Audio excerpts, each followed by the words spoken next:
Samantala, hinarang naman ng mga pulis Cavite ang isang jeep na sinasakyan ng mga kabataang delegasyon ng Grupong Mayo 1 kaninang umaga.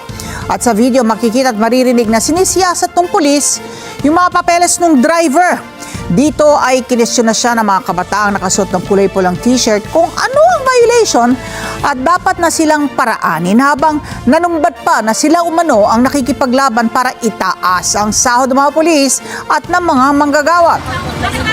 May gate nga. Kaya kayo, sahod nyo kasi pa yung nakikipaglaban para sa inyo. Tapos gaganito yun mo. Nasa ko ang violation? Kung wala akong may pakita. Walang violation. Kung wala naman,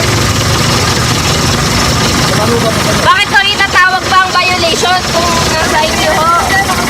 Nasa ang violation?